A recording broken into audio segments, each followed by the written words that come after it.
Japanese comedian নাকাওয়াকা ও তার দল এসেছিল এসএস ফুড চ্যালেঞ্জের গল্প নিয়ে একটি প্রতিবেদন তৈরি করতে। আর তার অংশ হিসেবে এক পর্যায়ে গ্রামবাসীদের জন্য আয়োজন করা একটি খেলায় অংশগ্রহণের জন্য জাপানিজ টিমের সবাইকে প্রস্তাব দেয় সম্রাট ভাই।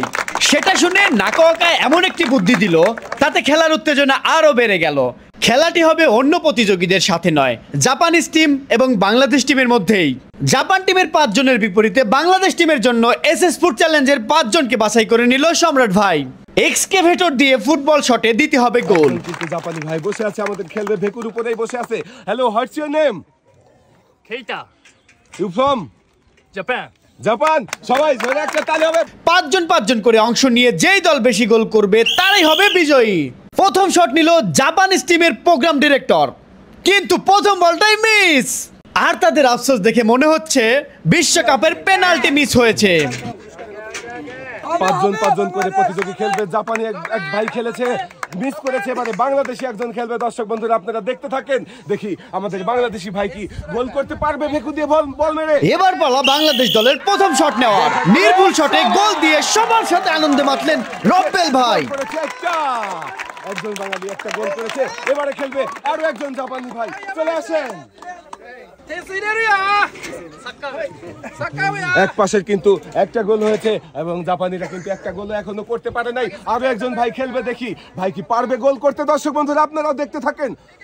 জাপানিজ দলের দ্বিতীয় শট নেওয়ার আগে বাকিরা তাকে সাবধান করছিল যাতে মিস না হয়, কিন্তু সবাইকে হতাশ করে এই শটটাও মিস হয়ে গেল। 2 জন প্রতিযোগী খেলেছে কিন্তু গোল করতে পারেনি। এবারে খেলবে বাংলাদেশ টিমের আরো একজন ভাই। ভাই খেলার জন্য প্রস্তুত। বাংলাদেশের পয়েন্ট রয়েছে 1 এবং জাপানিদের পয়েন্ট রয়েছে 0। এবারে আরো একজন প্রতিযোগী খেলবে, খেলার জন্য প্রস্তুত। দেখি পারবে কি আমাদের এই বাংলাদেশি ভাই গোল করতে। তবে তারা জয়ের আশা ফিরে পেল যখন বাংলাদেশ দলের দ্বিতীয় শটটা মিস করলো আজিম ভাই। প্রতিযোগী চলে আসেন আরেকজন। 2 জন করে খেলার পরে জাপানি স্কোর 0 এবং বাংলাদেশের স্কোর 1। এবারে খেলবে আরো একজন প্রতিযোগী, দেখি গোল করতে পারে কিনা। দর্শক বন্ধুরা আপনারাও দেখতে থাকেন। টার্গেট করে মারবেন, দেখা যাবে। তৃতীয় শটে গোল করে জাপানিজ দলের স্কোরের খাতা খুললো, আর সেই সাথে আনন্দে মাতলো উপস্থিত সবাই। এরপর বাংলাদেশের দলের পক্ষে স্ক্যাভেটর শটে গোল দিতে বসলো খাদক জলিল ভাই। স্কোর কিন্তু সমান হয়ে গেছে। এবারে গোল করে দেখিয়ে দিতে হবে, স্কোর বানাতে হবে, কিন্তু সুন্দর করে টার্গেট করে মনোযোগ দিয়ে মারবেন। তৃতীয় প্রতিযোগী খেলছে বাংলাদেশ দলের। অসাধারণ শটে স্কোর করে জলিল ভাইয়ের আনন্দ দেখে কে এ যেন পুরাই রোনালদো। জাপানিজ ভাই এবার খেলছে 4 নম্বর প্রতিযোগী। বাকি রয়েছে আরো একজন প্রতিযোগী, দেখি 4 নম্বর ভাই গোল করতে পারে কিনা। আর এই গোলটা চাপ বাড়িয়ে দিল জাপান দলের। পরের গোলটা তাদের করতেই হবে। দর্শক বন্ধুরা দেখতে থাকেন, ভাই কি পারবে গোল করতে, দেখা যাবে। শাবাশ, তাদের স্কোর হয়ে গেছে। দুর্দান্ত শটে দ্বিতীয় গোল করে নেইমারের মতো উদযাপন করলো জাপানিজ দলের ক্যামেরাম্যান ইয়ামাহা। এখন পর্যন্ত খেলার স্কোর 2-2। উত্তেজনা তুঙ্গে, কোন দল জিতবে বলার উপায় নেই। ভাই গোল করতে পারে কিনা ভেকু দিয়ে বল মেরে মারবেন সুন্দর করে, টার্গেট করে সামনে দেখে বুঝে গোল করতে হবে, স্কোর বাড়াতে হবে। দেখা যাক হবে কি। এর মধ্যে চতুর্থ শট মিস করে জাপানিজ টিমকে আনন্দে মাতিয়ে দিল কাউসার ভাই। আর জাপানি দলের স্কোর হয়েছে 2। দেখা যাক 5 নম্বর শট নেওয়ার জন্য পুরোপুরি প্রস্তুত কমেডিয়ান নাকাওয়াকা। শেষ শটে যেখানে গোল করাটা ছিল খুবই জরুরি। 4 জন প্রতিযোগী খেলেছে, 2টা গোল করেছে।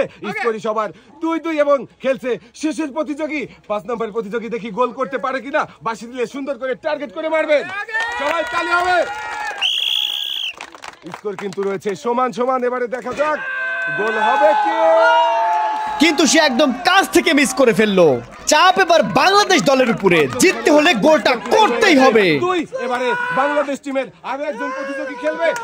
শেষ শটটা নিতে স্ক্যাভেটরে বসে পড়লো এসএস ফুড চ্যালেঞ্জ এবং ওয়ে এক্সপ্লোর চ্যানেলের উদ্যোক্তা এবং পরিচালক সম্রাট ভাই। এটা কি গোল হবে নাকি মিস হবে? সম্রাট ভাইয়ের নিখুঁত শটে আমরাই হলাম বিজয়ী। সাথে সাথে উল্লাসে ফেটে পড়লো সবাই।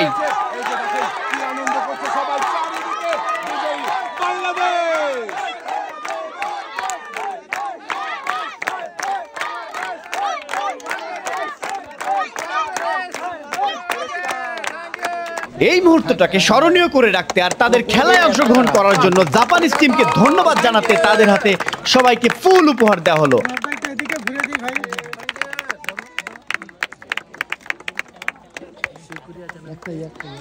ধন্যবাদ। বাংলাদেশ টিমের পক্ষ থেকে জাপানি ভাইদের সবাইকে উপহার দেওয়া আর হয়েছে। সান্ত্বনা পুরস্কার হিসেবে দেওয়া হলো একটি প্রেসার কুকার। দিন শেষে এটা ছিল অসাধারণ একটি অভিজ্ঞতা। ওএসএস এন্টারটেইনমেন্টের পক্ষ থেকে পুরস্কার তুলে দেওয়া হয়েছে জাপানি টিমের হাতে একটি প্রেসার কুকার।